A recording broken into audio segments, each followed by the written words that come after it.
அன்னை பர்னிச்சர்ஸ், அன்னை திருமண சீர்வரிசை பொருட்கள், டிவி, ஃபிரிட்ஜ், வாஷிங் மெஷின் உள்ளிட்ட 200க்கும் மேற்பட்ட பொருட்கள் அடங்கிய திருமண சீர்வரிசை ரூபாய் 99,000 மட்டுமே. தமிழகம் முழுவதும் இலவச டோர் டெலிவரி. தொடர்புக்கு 7550014440 9345044044. நிம்மதி ப்ராப்பர்ட்டி மேனேஜ்மெண்ட். கான்டாக்ட் 7667008999. ராமர் அந்த பிரதிஷ்டை செய்யும் போது எங்களை புறக்கணித்து விட்டீர்கள் என்று உத்தரப்பிரதேசத்தில் இருக்கிற 11% உயர் ஜாதி வகுப்பினர் எதிர்ப்பு தெரிவித்திருக்கிறார்கள். பீகாரில் இருக்கிற மைத்ரி சமூகத்தை சேர்ந்த உயர் ஜாதி வகுப்பை சேர்ந்தவர்கள் எதிர்ப்பு தெரிவித்திருக்கிறார்கள். குறிப்பாக RSS அந்த தளபதிகள் யாரெல்லாம் இருக்காங்களோ அவங்க கிட்ட போய் சொன்னது, எங்களுக்கு இருக்கிற ஸ்டேட்டஸ் அது ஒண்ணுதான். அந்த பாலராமரை பிரதிஷ்டை செய்யும் போது எங்களுக்கான மரியாதையை அவர் தரல. சவுகான் 3 முறைக்கு மேலாக முதலமைச்சராக இருந்தார். அவர் என்ன சொல்றாருன்னா, அவர் இண்டோர் மீட்டிங்ல சொல்லியிருக்காரு இந்த தகவல். பாஜக என்ற கட்சி இந்தியா முழுமைக்குமான கட்சியா அல்ல குஜராத்துக்கு மட்டுமான கட்சியா? ரெண்டு பேர் தான் பாஜகவுடைய முகம். அப்போ நாமெல்லாம் யாரு? இவங்க வந்து மோடியை விட அதிகமாக முதலமைச்சராக இருந்தவர். எனக்கு என்ன ஒரு மரியாதை செஞ்சாரு? அப்போ இவர்கள் தான் முடிவெடுப்பார்கள். ஒட்டு மொத்தமாக இந்தியாவின் பாஜகவின் முகமாக குஜராத்தை சேர்ந்த நரேந்திர மோடியும் அமித்ஷாவும் தான் இனி பாஜக முகம் என்றால், ஒருவேளை அவருக்கு எழுதி தருகிற அந்த RSS ஹார்ட்கோர் டீம் அவரை மோடியை தோற்கடிக்க வேண்டும் என்று திட்டமிட்டே எழுதி தருகிறார் நான் நினைக்கிறேன். மோடியை தோற்கடிக்க RSS வேலை செய்யுது. ஆமாம், அவங்க அப்படிதான் எழுத்துறாங்க. நாங்கள் ஜெயிக்க போகிறோம். அவங்களுக்கு தெரியும் நமக்கு இந்த முறை மிகப்பெரிய சரிவு காத்திருக்கிறது. அது பாஜகவுக்கு தெரியும்ன்றீங்க? நல்லா தெரியும். பேட்டிகள் ஒன்று நேற்று பேட்டி கொடுத்துருக்காங்க, ஆங்கிலத்தில் இருக்கு, எடுத்து பாருங்க. பிரமாதமான பேட்டி. மோடியை போட்டு கீழே கிழிச்சிருக்காங்க. ஸோ இந்த லேடியை முதல்ல இறக்கி விட்டுருக்கணும். வேறு எதுவும் செய்ய மாட்டோம், வேறு எதுவும் செய்ய தெரியாது. ஒரு IIM கட்டுறோம், ஒரு IIT கட்டுறோம், ஒரு ஹாஸ்பிட்டல் கட்டுறோம் கிடையாது. வேறு ஒன்றும் தெரியாது. கோயில் கட்டி 2 வேளை உருண்டை கட்டி சாப்பாடு உருண்டை போட்டால் சாப்பிட்டு கோயிலே படுத்துக்க வேண்டியது தான். நோய் வந்தால் இங்கேயே படுத்துக்கோ, அவர் காப்பாற்றுவார்.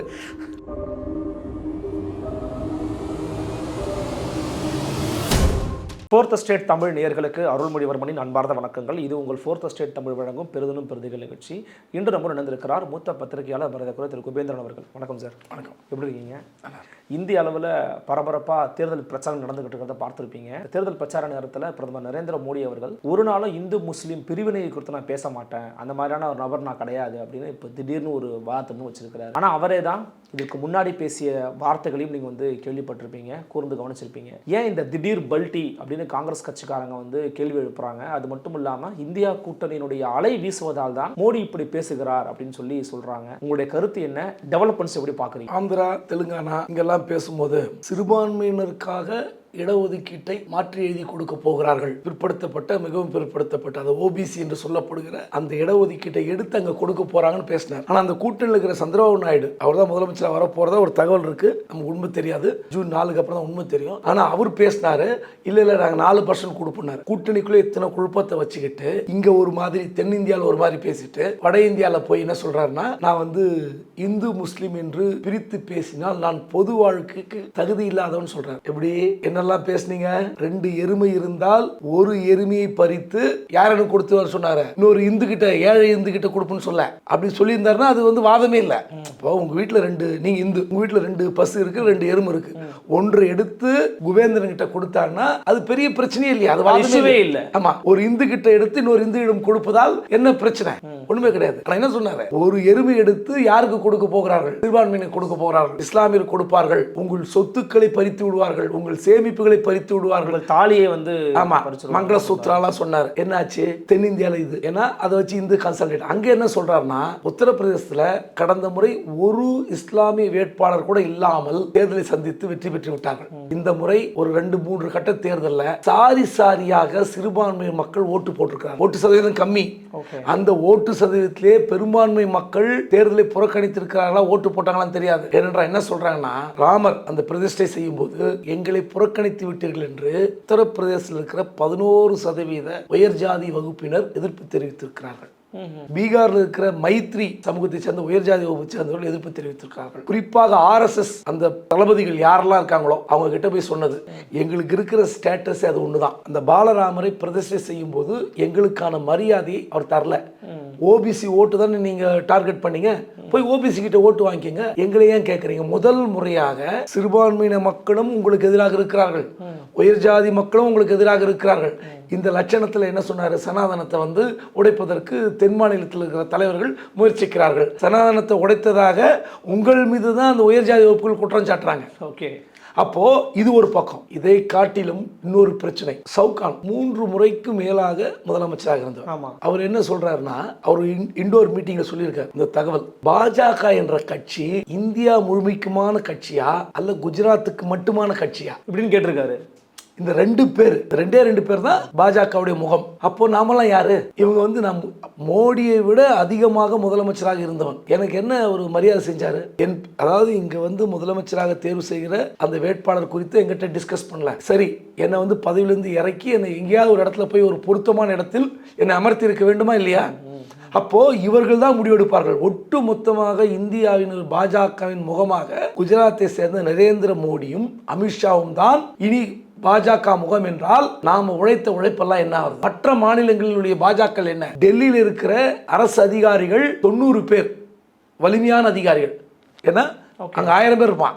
ஆனா 90 பேர் குஜராத்திகள், முக்கியமான பகுதிகள். அப்போ இவங்க வந்து அரசாங்கத்தை ஆள்பவர்கள் குஜராத்திகள், அங்க இருக்கிற அதிகாரிகள் குஜராத்திகள்.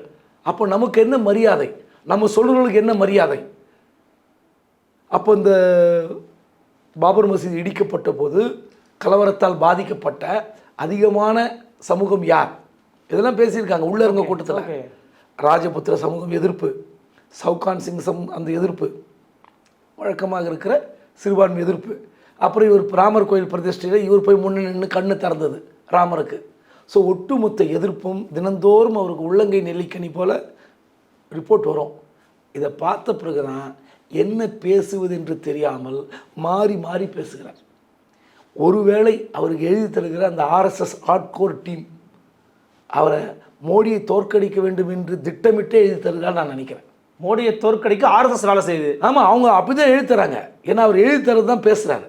ஏன்னா உண்மையில் இந்த 10 ஆண்டு ஆட்சி காலத்தில் நான் செய்த சாதனையை எங்களுக்கு பட்டியல் போட்டு கொடுங்க. யாருக்காக இருந்தாலும் 1-2 மறந்துடும். ஆமாம், பட்டியல் போட்டு கொடுங்க, குறிப்பு வச்சு பேசுகிறேன். அடுத்த 5 ஆண்டுகளில் நான் என்னெல்லாம் செய்ய போகிறேன் அதை தான் பேசணும். ஆமாம், வளர்ச்சியை பற்றி பேசணும். ஆமாம், இந்த இந்திய நாடு இப்போ இந்த இடத்துல வளர்ச்சி அடைந்திருக்கிறது, அதுக்கு நான் தான் காரணம். அதுக்கு நான் என்னெல்லாம் அதுக்கு நான் சொல்லணும். இந்த பாஜக 8 ஆண்டு காலத்தில் 2 ஆண்டு கழிச்சிரும். ஏன்னா கொரோனாவில் எதுவும் செய்ய முடியலன்னு கூட சொல்லலாம். இந்த 8 ஆண்டு காலத்தில் என்ன செய்வாங்க சொல்லணும்ல, சொல்ல தெரியல. ஏன்னா எதுவுமே செய்யலை. அவருக்கு என்னென்னா 363 இடத்துலேருந்து ஒரு 375 இடங்கள் வந்து விட்டால் லோக்சபா ராஜ்யசபாவில் வலிமையான ஒரு எண்ணிக்கையில் பாஜக இருந்தால் என்ன வேண்டுமானாலும் செய்யலாம். அதுதான் அவங்களோட திட்டம்.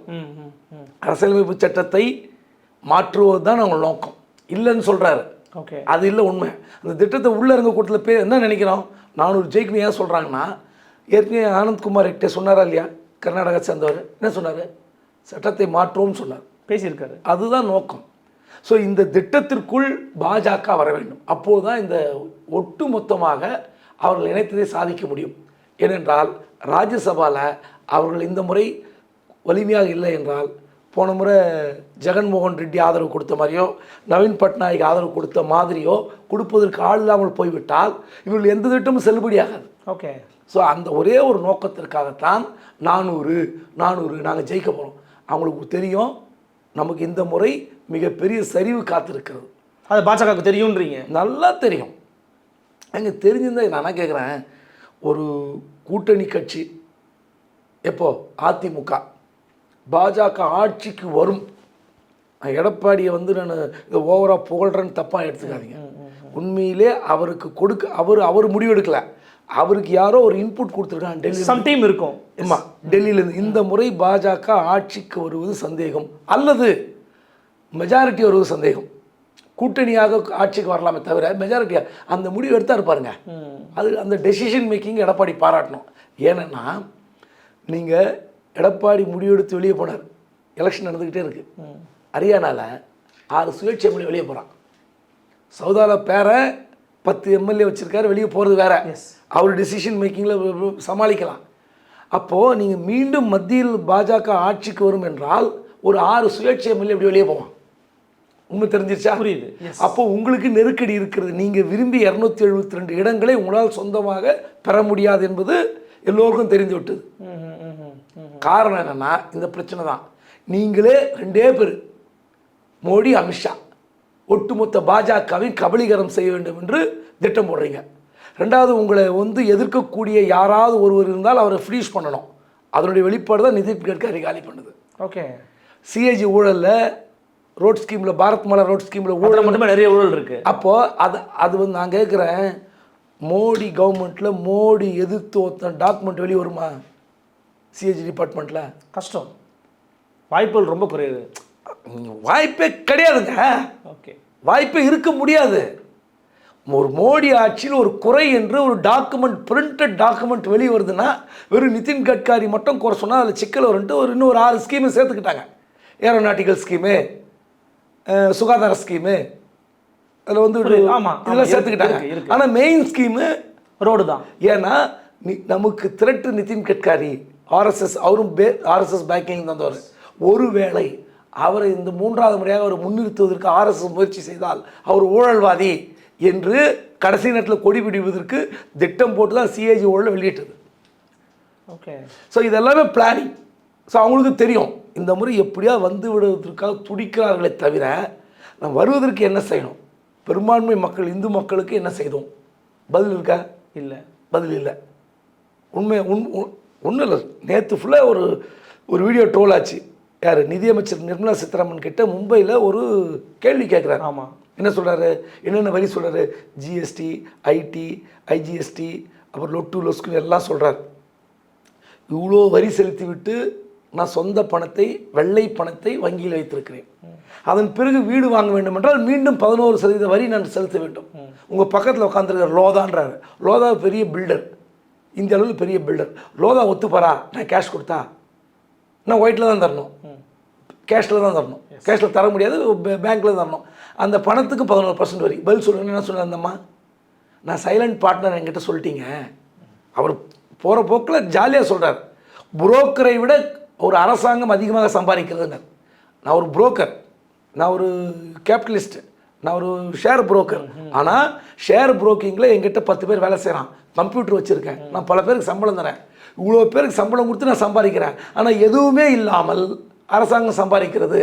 மோர் தென் ஏ புரோக்கர் கவர்மெண்ட்ஸ் கெய்னிங்கிறார். இவ்வளோதான் வார்த்தை. உண்மை. அந்த வார்த்தைக்கு அந்த பதில் சொன்னாங்களா? பதில் இல்லை. அந்த சொன்னேன், பாஜக இருக்கிற யாருக்கு எந்த பதிலும் தெரியல. ஏன்னா அவங்க ஆட்சிக்கு வருவதற்கு 3வது முறை நாங்கள் சாதனை செஞ்சுருக்கோன்னு சொல்லியிருக்கலாம். சொல்லாத சொல்கிறது, ஏதாவது மாற்றி பேசுறது, பிளவுபடுத்துறது. இப்போ நேற்று பேசினார், என்ன சொன்னார்? தென்னிந்தியா வட இந்தியாவில் உத்தரப்பிரதேச மக்களை அவமானப்படுத்துகிறார்கள்னார்.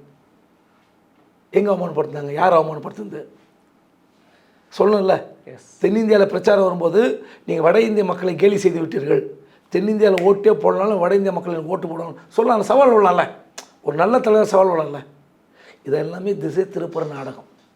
ஏன்னா 10 ஆண்டு ஆட்சி காலத்தில் சொல்கிறதுக்கு எதுவும் இல்லை.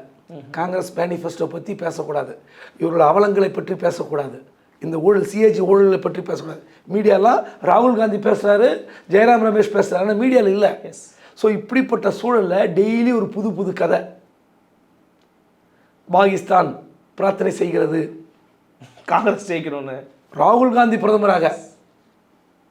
யாரை நம்புவோனா?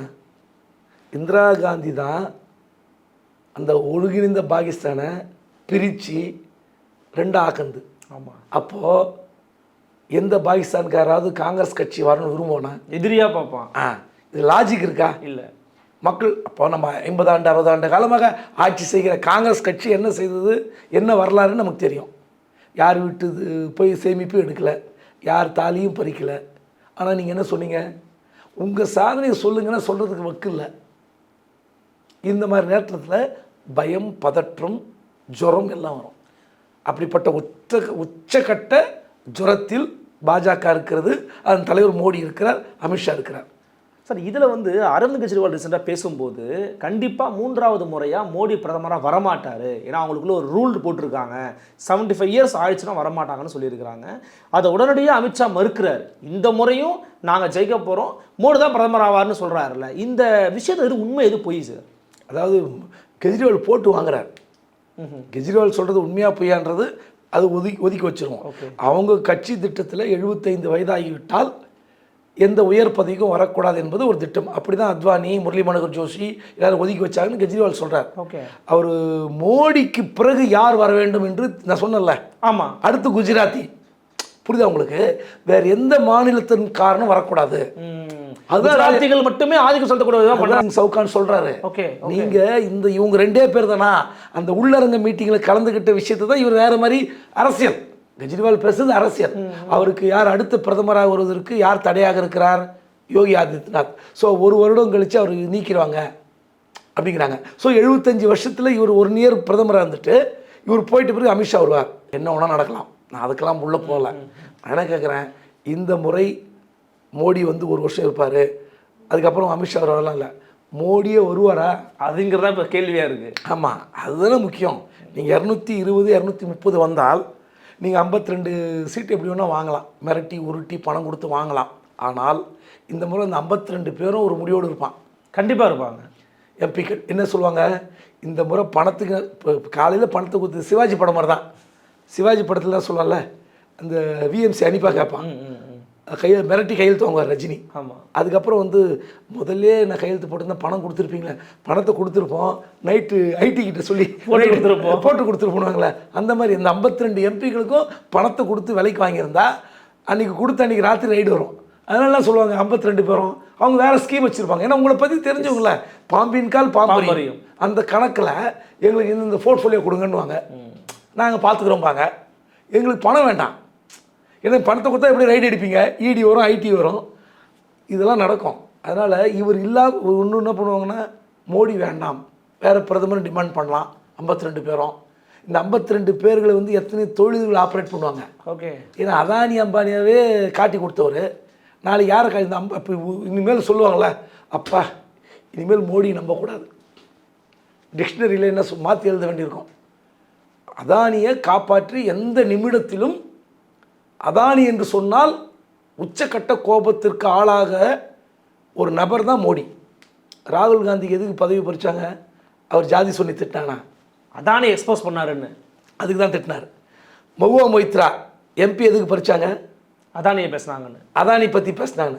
அப்போது அந்த அளவுக்கு ஒரு எம்பிக்களை பதவி பறிக்கிற ஒரு வேகத்தில் இருக்கிற பாஜக கடைசியில் அதானி அம்பானி பணம் கொடுத்தாங்கன்னு சொல்கிற அளவுக்கு வந்திருக்குன்னா என்ன அர்த்தம்? கருப்பு படத்தை கொடுத்தாங்க டெம்போவில். கருப்பு பணத்தை தான் டெம்போவில் கொடுக்க முடியும், ஒயிட்டு தான் தேர்தல் பத்திரத்தில் கொடுத்துருப்பாங்களே. அப்போது உங்களுடைய அந்த பதற்றம் ஏன் வருது, பயம் ஏன் வருது? இதுதான் பிரச்சனை.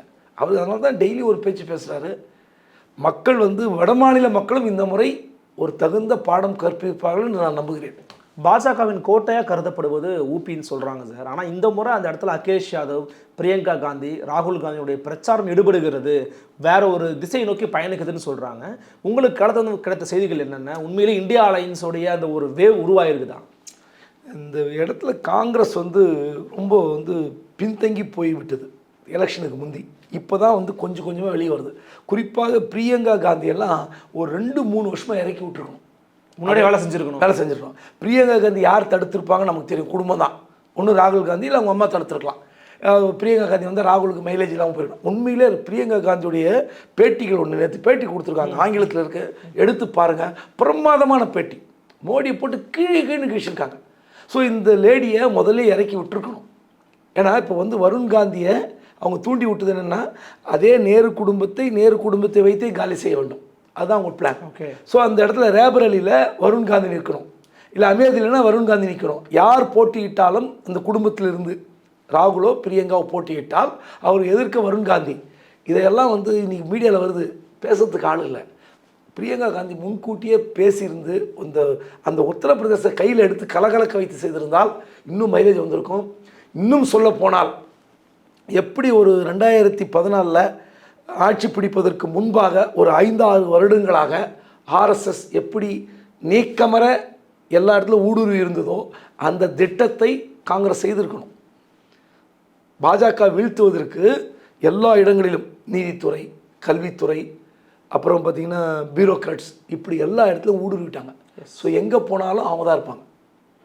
நீங்கள் அதனால் இப்போ எல்லா எஜுகேஷன் இன்ஸ்டியூட்டோட பிரின்சிபல் டீன் பார்த்தீங்கன்னா அவங்க தான், நமக்கு தெரியும்ல. ஆட்சி மாறினா கூட நிறைய சம்பவங்கள் இன்னும் நம்ம பொறுமையாக தான் மாற்ற முடியும்னு சொல்லி அப்போ இருக்கும்போது இந்த காங்கிரஸ் என்ன பண்ணி 2019 2வது முறை ஆட்சிக்கு வந்த பிறகு அவர்கள் திட்டம் என்ன எப்படிலாம் ஊடுருவி இருக்கிறார்கள் அந்த திட்டத்தை இவங்க கையில் எடுத்துருக்கணும். இல்லைன்னா இவர்கள் வீழ்த்துவதே கஷ்டன்றதை காங்கிரஸ் ரொம்ப தாமதமாக உணர்ந்தது. இவங்களுடைய இந்த மேம்போக்கு அரசியல் இருக்குல்ல, காங்கிரஸுடைய மேம்போக்கு மேல்தட்டு அரசியல், ஜமீன்தார் அரசியல், அந்த திமிர்த்தனம் வந்து எப்பயோ அடித்து உடைக்கப்பட்டு விட்டது. ஆனால் ஒரு ராகுல் காந்திக்கு புரிய வைப்பதற்கு 70 வருடம் ஆகிடுச்சு. அவருக்கு புரியறதுக்கே தமிழ்நாட்டுக்கு வந்த பிறகு அவருக்கு உணர்ந்துட்டாரு. அவர் தான் பார்லிமெண்ட்டில் பேசுனாரு, you can't enter in Tamil Nadu சொன்னாரா இல்லையா? சொன்னார். மக்கள் மனதில் உங்களால் இடம் பிடிக்க முடியாதுன்னு சொல்கிறதுக்கே ஒரு காங்கிரஸ்காரனுக்கு இவ்வளோ வந்தது. அப்போது இந்தியா முழுவதும் காங்கிரஸ் கட்சியை உடைச்சது யார்? பாஜக. இன்றைக்கி 10 வருஷம் உடைச்சிருக்கலாம். இப்போ 463 வேட்பாளர்கள் 106 வேட்பாளர்கள் மாற்றுக் கட்சி வேட்பாளர் சொல்கிறோமே, அது இன்றைக்கி செஞ்சது பாஜக. ஆனால் காங்கிரஸே தான் சொந்த கட்சியை வீழ்த்தியது. நீங்கள் சரத்பவார் யார்? மம்தா யார்? மூப்பனார் யார்? ஜெகன்மோகன் யார்? இப்போது இப்படி இவங்களாம் பிரிந்து போவதற்கு காரணம் யார்?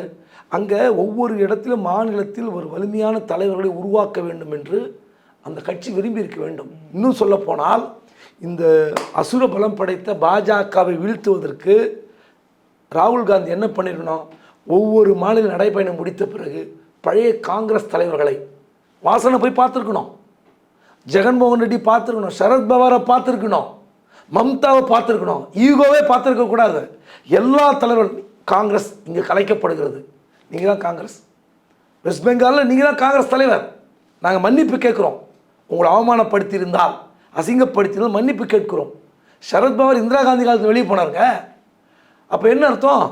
என்ன கொள்கை முரண்பாடு? பிஜேபிக்கு போனார், தனியாக தானே கட்சி ஆரம்பித்தார். இங்கே வந்து மூப்பனார் எதுவும் கட்சி ஆரம்பித்தார். ஜெயலலிதா கூட கூட்டணி வைக்கக்கூடாதுன்னு சொன்னார் நரசிம்மராவ் கிட்ட. ஆனால் மீண்டும் கூட்டணி வெளியே போய் தமிழ் மாநில காங்கிரஸ் ஆரம்பித்தார். பாஜக கூட போல அப்போது வேறு கட்சிக்கு போல தனி கட்சி ஆரம்பிக்கிறார்கள். அவர் செல்வாக்கு மிக்க தலைவராக இல்லையா என்பது வேறு. தமிழ்நாடு ஆட்சி பிடிக்கக்கூடிய அளவுக்கு தலைவராக இல்லை. ஆனால் ஏன் கட்சி ஆரம்பித்தாங்க? காங்கிரஸ் கட்சியிலிருந்து விட்டு வேறு கட்சி போகிறதுக்கு முடியாது. அப்படிப்பட்ட தலைவர்களை ஒருங்கிணைத்திருக்க வேண்டும். நீங்கள் ஜெகன்மோகன் ரெட்டியை விட்டது யார் தப்பு? சமீபத்தில் சொல்கிறேன். அந்த கட்சி இப்போ இன்றைக்கி வந்து ஆட்சியில் இருக்கார்ல, எல்லாரையும் ஒருங்கிணைத்து முதல்ல அந்த அண்டர் கிரவுண்ட் ஒர்க்கை பண்ணியிருக்கணும். நம்மளாம் தான் காங்கிரஸ், நம்ம யாருமே வாழ முடியாது, மாநில கட்சியில் வாழ முடியாது. இதையெல்லாம் விளக்கி இவங்கள தான் ஒருங்கிணைத்திருந்தால் நீங்கள் வேறு எங்கேயுமே போயிருக்க வேண்டாம், வேறு எங்கேயுமே போயிருக்க வேண்டாம்.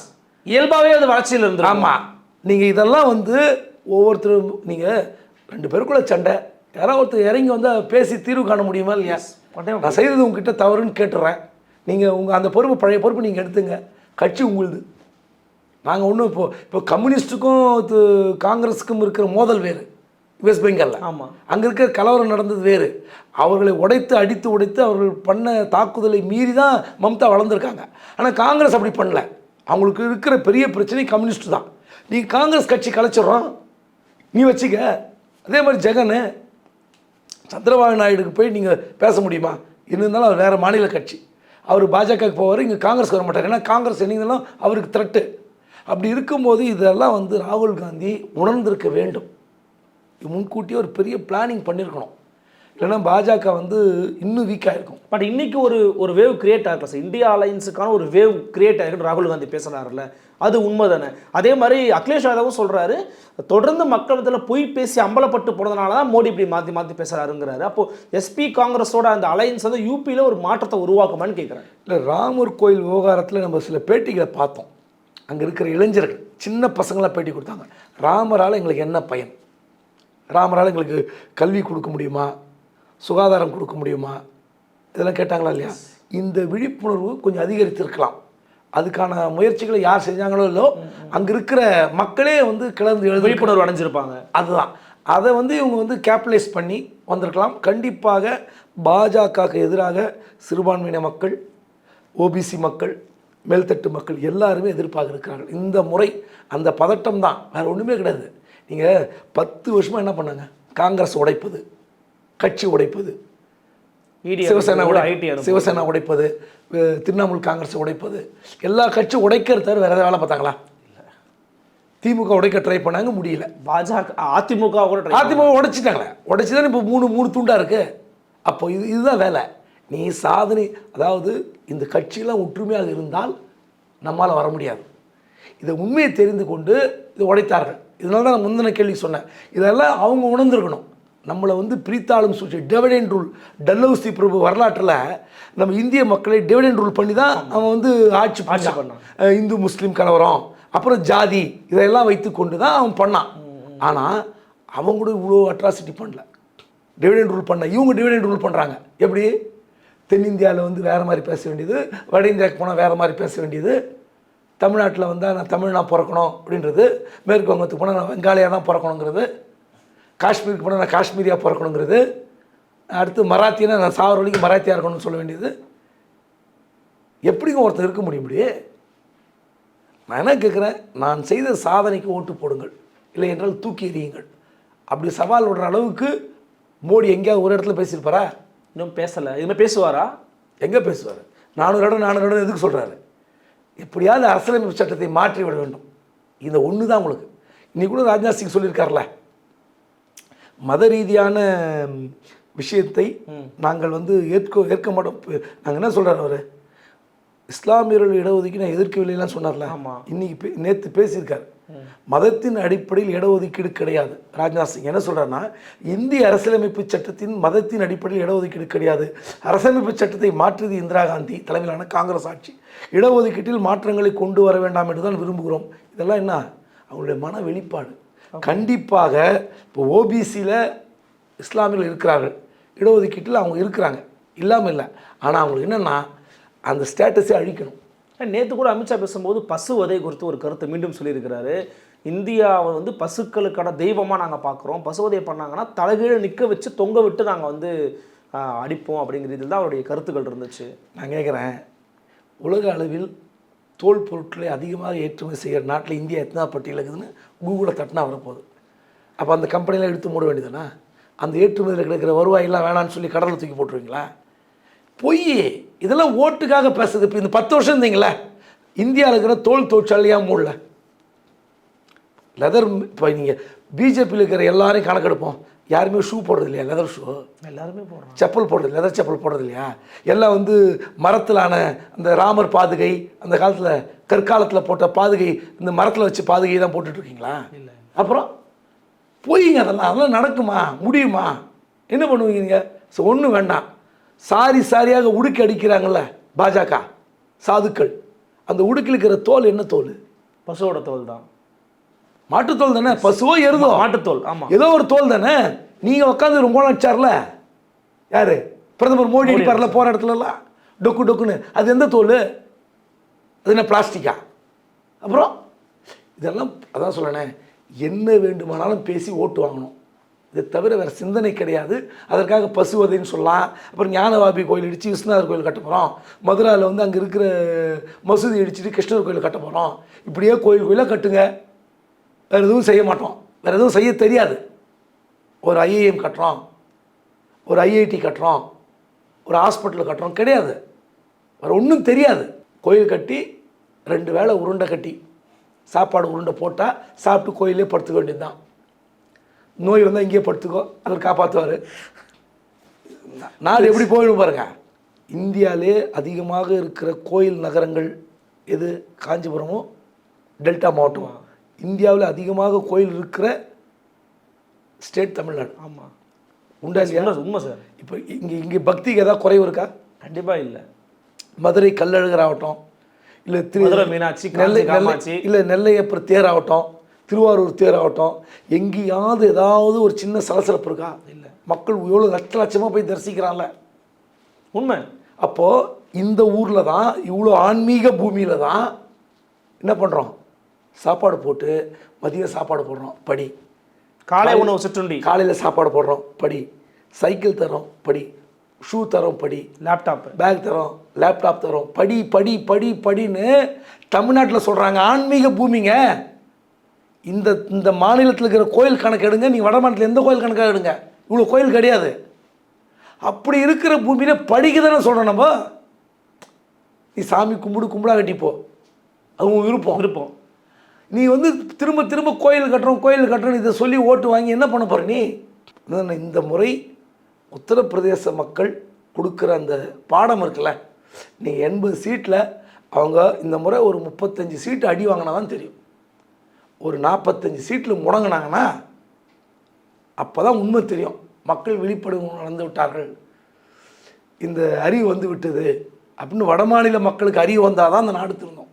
தென் மாநில மக்களுக்கெல்லாம் தேவையில்லை. தென் மாநில மக்களுக்கு அறிவு இருக்குது, தேவையான அறிவு இருக்குது. இந்த வடமாநில மக்களுக்கு அறிவு வேண்டும் தான் நம்ம பிரார்த்தனை செய்யணும். பல விதமான செய்திகளும் ரொம்ப சுவாரஸ்யமாக ஆழமாக ஒரு கருத்துக்களை அளிச்சுங்க சார். மிக்க நன்றி. நன்றி. மீண்டும் சந்திக்கலாம். நன்றி, வணக்கம்.